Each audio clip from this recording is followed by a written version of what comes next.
Congratulations, you've made it through topic 2 of AP Calculus BC, which is series tests, and now we're on to the big kahuna. Really, this unit that we're getting into right now called power series, and we're not going to learn what a power series is until at least next class. The reason that you did all of those series tests is so we can apply them to power series. So congratulations on getting through those. You're going to get a good chance to practice many of them as well, though not today. Today is an awesome introduction into what we're going to try and do. So there's a nice opener here. It has you review some tangent lines. And then we will go ahead and go over this once you finished it. So, ready, pause me, set, go. Okay, I imagine that you can get through most of this. Part A might have stumped you a little bit because it is pretty vague, right? Using your knowledge of derivatives, describe the graph of f of x equals x cubed at x equals 1. Well, we should probably just find derivatives and plug in 1. That seems like a thing. So if we just start with f of x, which is really the 0th derivative, right? We haven't taken a derivative. It's the 0th derivative, so that's x cubed. And then when we evaluate this at 1, we'd say the 0th derivative is 1. Cool. So really, this just tells us that when we input 1, we get an output of 1. Nifty. F prime of x and f prime of 1. All right, what's this telling us? Well, at the point 1 on the graph of f of x, there is a rate of change, a slope, a steepness, a derivative of 3. Cool. Let's continue. F double prime. And checking that concavity, it looks like we get a concavity of 6. So if we wanted to measure the curviness of the function, it is curved upwards at a curviness of 6, a concavity of 6, if you will. So a pretty steep concavity. And then we look at f triple prime. What does f triple prime measure? For all intents and purposes, for our purposes, it really doesn't measure much. We could maybe argue that it's just 6, right? We could maybe argue it measures how the concavity is changing at 1. So it's saying, although it has a concavity of 6 right now, it's changing by 6. And so the next concavity right there would be much bigger. It'd be 6 bigger, right? And then if we look at the 4th derivative, it's 0. So if I look at the 4th derivative at 1, it's 0. So if we think of this in terms of just talking about the point 1, 1, or really just talking about when x is 1, there's a whole bunch of properties at x equals 1 on this graph. There's the property that y is 1. There's the property that the slope is 1. The property that the concavity is 6. The rate of change of the concavity is 6. And the rate of change of the concavity is 0, right? And then every derivative after that is 0 as well. So if you're just picturing this graph, right, we know it's this cubic function, of course. We're talking about rate at 1. Although it looks like there's just a point, there's actually a lot of properties that x equals 1 contains on that function. It contains all of this. Putting all of those together is what makes that point part of the function. So let's go ahead and create this tangent line, right? We've done this a million times now, yeah. So we have t of x, and this is going to be equal to f prime of 1 times x minus 1 plus f of 1. And we've already found every important thing. We know f prime of 1 is 3, and this is x minus 1, and then f of 1 is 1. Nice. All right, let's graph each of these on the same coordinate plane. So hopefully you have a graphing calculator out and ready. I have mine ready to go, I think, over here. I'm just doing it on Desmos, a little bit more clear, projector mode, good. Here is x cubed, right? And then if I wanted to graph that tangent line, I thought I had it ready to go, but apparently I do not, so that's very exciting. If I wanted to graph the tangent line, we would, of course, need to make a new line once my keyboard decides to come back. There we are. And we have y equals, and I think it was 3 times x minus 1 plus 1, right? And we should change colors to see that contrast. There we go. Cool. We'll zoom in on the point right here. They share that point of tangency. Yeah, we can see it bouncing off. Looks pretty nice. Okay. Well, jumping back, using our knowledge of derivatives, describe the difference in the graphs of t of x and f of x at x equals 1. Well, if we're going to do that, then I'm going to cheat and use a little bit of space up above because I think I'm probably going to need the derivatives just like I found over here, but for the tangent line. So if we want to go through and do that then, we say, let's see, t of x, let's distribute this. 3x minus 3 plus 1 is minus 2. So that's t of x. And then, let's see, there's a couple things we'll need to check here. We'll need to find t of 1. Well, that's 3 times 1 minus 2. That's 1. Well, that's good. That means the tangent line passes through the point 1, comma 1. Cool, as it should. We just saw it bounce off the graph at 1, comma 1. Let's continue on. Let's find t prime of x. Taking the derivative of this guy, I think that's just 3. So t prime of 1 is 3. Okay, well, how does that compare to f of x? Well, see, f prime of 1 was 3, and t prime of 1 is also 3. Very cool. Okay, so they actually have that same derivative too. Let's go one more down. T double prime of x is going to be 0, so t double prime of 1 is 0. And now we start to see some differences. In fact, the first difference we see is that the concavity of our tangent line is 0, which shouldn't be shocking because lines have no concavity, no curvature. And that's very different than a concavity of 6. Okay, and maybe I can highlight the ones that are super different here. That's not a highlighter. Second tries the charm. There we go. That's our first one that was different. All right, what else?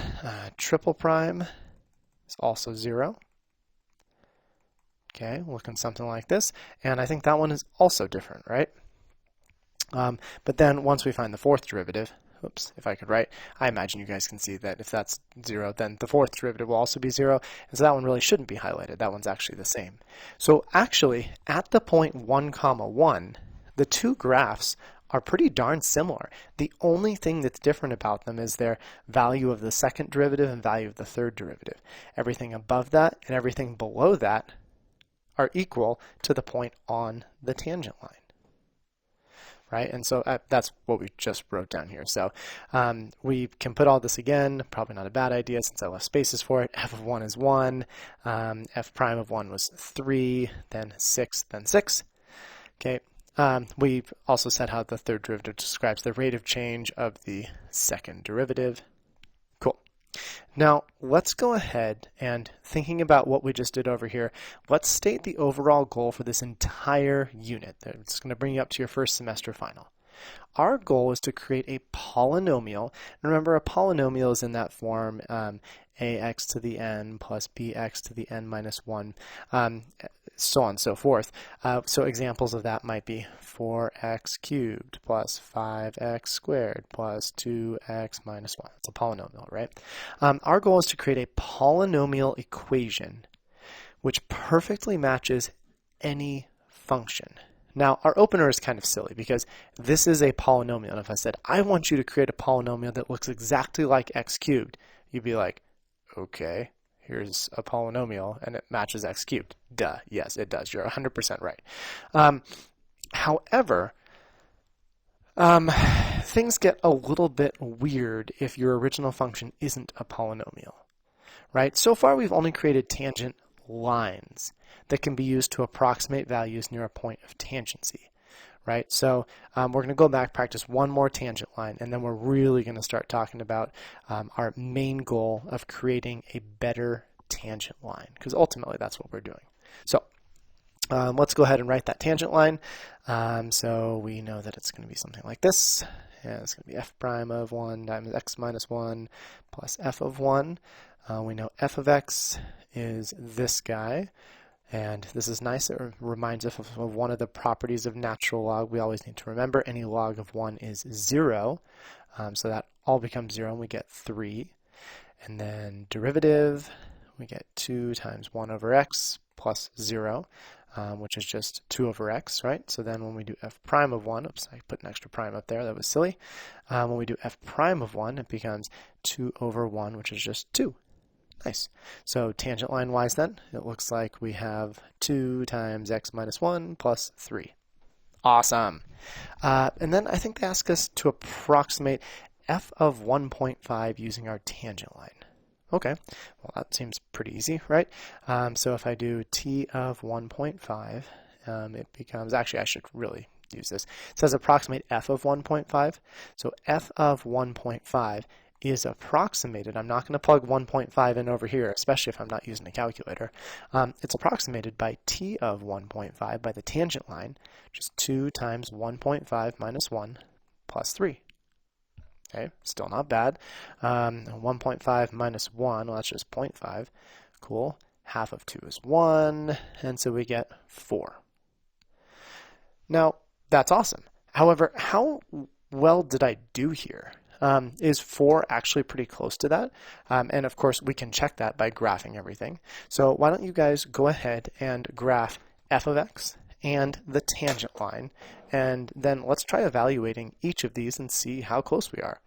Right? So again, I already have everything graphed, and I'll get rid of these so we don't get too confused. Here's this guy. Okay, and then here's my tangent line. I wrote the order kind of weird, but we'll talk more about that later on. And actually, let's call this f of x now so we don't get confused. So we used this tangent line, and I'll call this g of x so I can actually use function notation here. We found g of 1.5. Whew, I did it well. That's exciting. That's 4. And actually, let's just write this as a point then. Let's call it 4 comma g of 1.5. I'm not sure why I did 4. I meant 1.5, comma g of 1.5. That was silly. Function notation be crazy.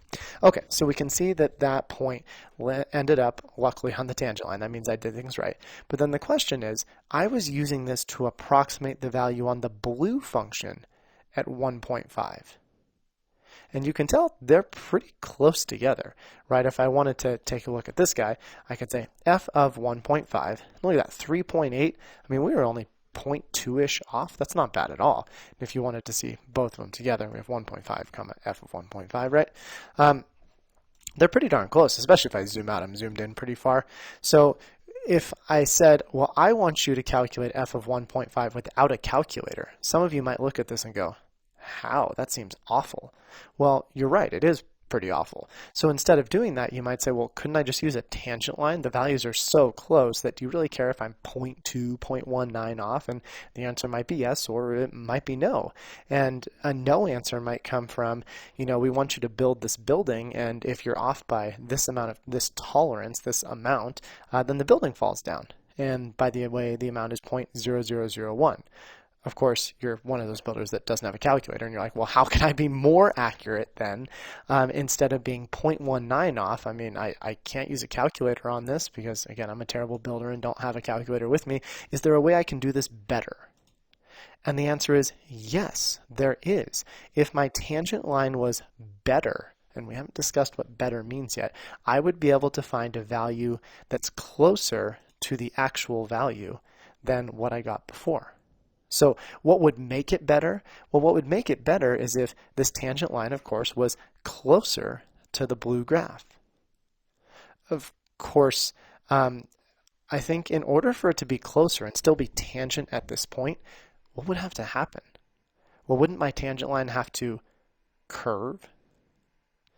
And then we get into this really interesting discussion of, can we still be tangent? Can we have a tangent curve?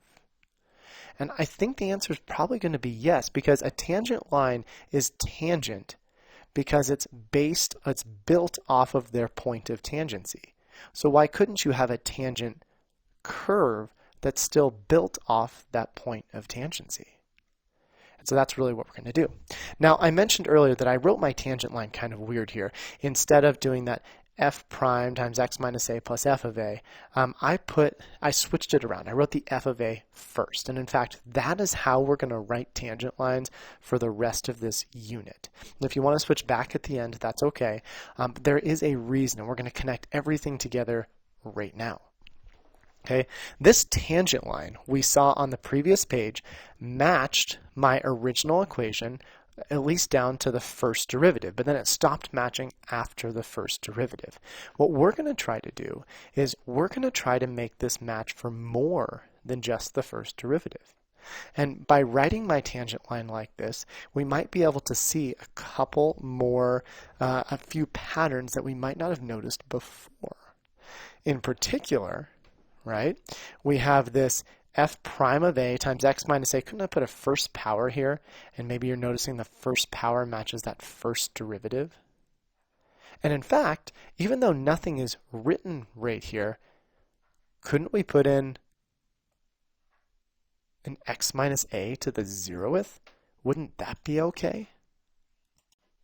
So if we put in that x minus a to the 0th power, remembering that anything, of course, to the 0th is 1, couldn't that 1 take the spot up there? And you're like, well, why would you put in that giant term? Well, then you start to see those patterns. F of a times x minus a to the 0th. And I did mention earlier that this is like the 0th derivative too, didn't I? And then your second term, f prime of a times x minus a to the first. And so this, although it looks complicated, is just our formula for a tangent line. It's no different. So to make our tangent line more accurate, I did mention that we could, and apparently that's very exciting. We could make our tangent line curve. And of course, in this case, it would no longer become a tangent line. It would become a tangent function or a tangent curve. So do you think there might be a way to add on to our tangent line? Right? So what if we did something like this? What if we said that our tangent line, and I think I'm not going to be super accurate here, but that's fine. Our tangent line, we'd say, okay, well, it's going to be f of, and a in this case is 1, isn't it? So I'm just going to write it out like so. So there's that one. And then since I don't have a lot of room to the right, I'll just do this. F prime of 1 times x minus 1 to the first. Could I continue that pattern? What about f double prime of 1 times x minus 1 to the, well, if we're using a second derivative and we can see this relationship here, shouldn't we put a square? And that square is super important. That's what actually gives us curvature, yeah? So really, I think all this is doing out front is it's giving us a different coefficient. But this square, yeah, this square is just giving us that nice curvature. So what does that look like? Well, I'm actually going to rewrite out the equation over here. We knew that f of 1, and I should probably jump back to where we did this earlier, right? It was 2, no, it was 3. So it became 3 times x minus 1 to the 0th.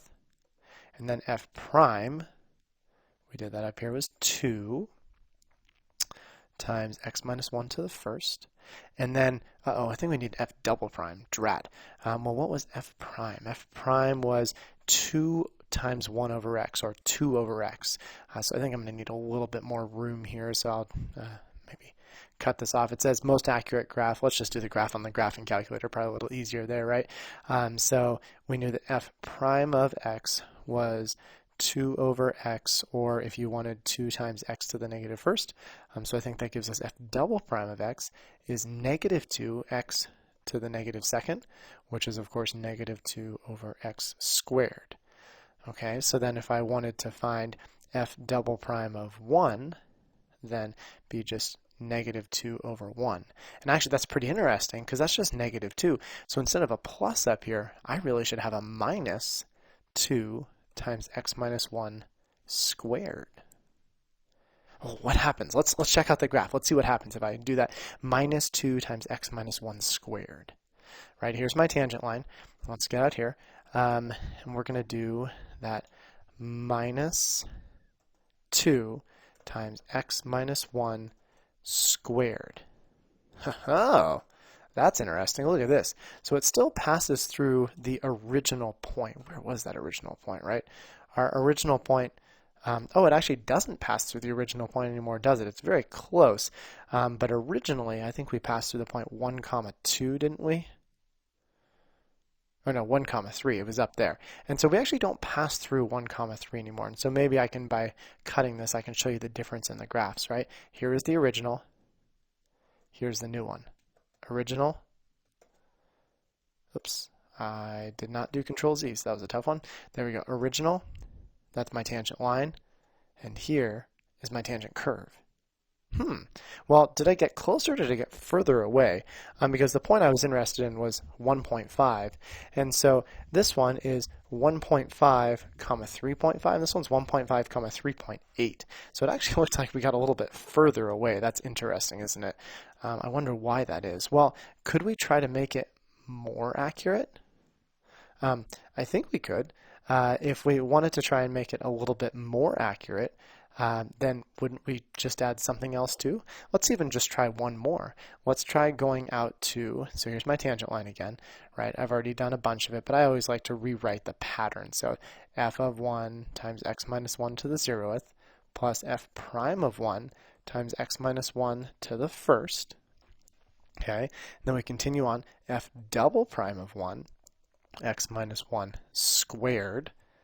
We could go one further, f triple prime of 1 times x minus 1 cubed.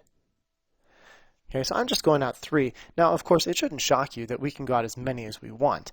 But ultimately, I think if we wanted our tangent line to perfectly match a graph, we would need the tangent line to have all the same derivatives, right? If I took the derivative of this guy, then it should have the same derivative as my original function, right?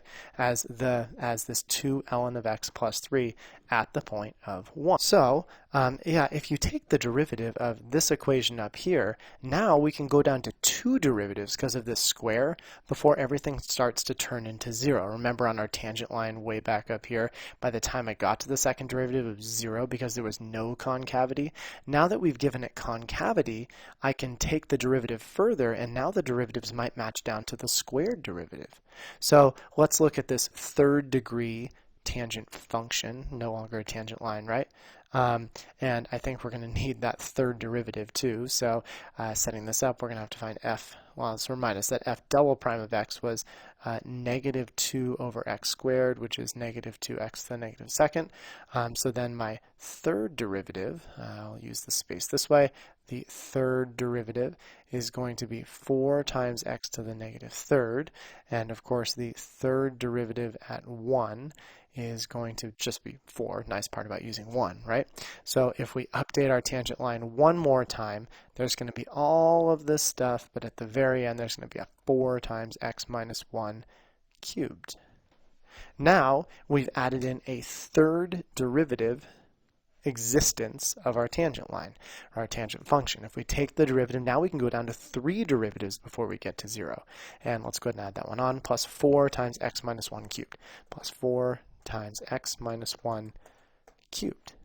Look at that. That actually is really, really close. Here's the point where it's tangent again. And if I zoom in, this one actually looks pretty darn good. That's 3.811, and that's 4. We're kind of back to that 0.9 again. Now, of course, I could keep adding terms. That is the really nice part about dealing with this natural log function, where natural log, you can take the derivative forever. Okay, now, our polynomial, of course, is not perfect. It doesn't perfectly match our graph. In fact, although you can make your tangent polynomial very, very closely match that, it's only going to closely match for a small x interval, right? You'll notice that in this little interval here, look at how, imagine if I had plugged in a value into my polynomial right here, look how close they are to each other, right? But eventually, what happens is these two split apart. And they will always split apart. In fact, it's not possible to make these two graphs exactly match each other. And we're going to get more into that later on. But you can get very accurate results within a certain distance, right? So, for example, if they're tangent at 1, 3, if I just go a distance of like, what is this, 1.2, if I go a distance of like 0.2 away, is there really any difference in using my tangent line or my tangent function in the original function? No. And keep in mind, too, the reason why that's important is if you don't have a calculator, and that is where this originally came from, or you just wanted to see how maybe they come up with these crazy values. Did you ever think, how do they know what the natural log of 3 is, or 3.5 or something like that? Well, if you're able to write an equation that's a polynomial has none of these crazy, sometimes we call them transcendental functions in there. A polynomial is not very hard to evaluate something. So instead of finding, this is this 1.29 right here, instead of finding 2 times the natural log of 1.29 plus 3, what if I just plugged in 1.29 into this function? Could we do that math? You might argue, well, it's still obnoxious. It is obnoxious if you had to plug in 1.29, but I'd rather something obnoxious than something that's not possible. So our goal for writing a better tangent function is to use these polynomials to calculate those really tricky different functions like natural log, sine, cosine, all that fun stuff. The last thing I want to leave you with for today, before you get to some practice, is instead of discussing a point of tangency, we're actually going to name the spot where the graph, where our function is tangent to the original equation, as the center of our polynomial approximation. So a polynomial approximation, think of it as our tangent function.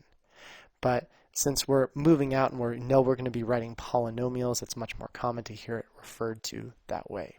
Now, I will tell you, in case you're like, well, wait, it's weird that it's never matching up, and maybe I looked this up online and I found something different. I'll tell you that we're actually going to improve our polynomial approximation next class. Ours is not perfect yet, and we haven't even talked about why it's not perfect. So be prepared for that if you go looking up these polynomial approximations, these power series online. I haven't shown you everything yet. I'm holding a few things back, so don't think I'm telling it to you wrong, because I kind of have told it to you, I'm going to say incompletely so far. All right, what's your practice look like today? Well, you have 6 problems here. It's going to take you a bit of time. Your goal is to create the most accurate polynomial approximation you can. So please go at least 3 terms. And when I mean 3 terms, look at this, 1, 2, 3, right? So 3 terms is really, what I have in purple here is what we always did for a tangent line. So one more term is just going down to the second derivative and putting it on there. If you feel bold, you can do the third derivative, fourth, whatever sounds good to you. The second part is you are going to use your polynomial approximation, your tangent function, to evaluate at the given x value. So you are going to create a polynomial out to at least a degree of 2, and then you're going to plug 1.1 into your tangent polynomial. And then, using your calculator, you're going to plug 1.1 into f, and you're going to compare the 2 results. Are they close? Are they far? So on and so forth. And you're going to do that with a whole bunch of different functions. Got some good practice here with derivatives, right? Bunch of derivatives as we go through. Okay? And then at the very end, you're going to want to generalize that process. What are you doing each time? What was most efficient? How do you like to organize your work? All that fun stuff. Okay. As always, I do have these solutions posted on Teams, so keep it up. And then next class, we're going to get our big reveal of how to do a perfect polynomial approximation.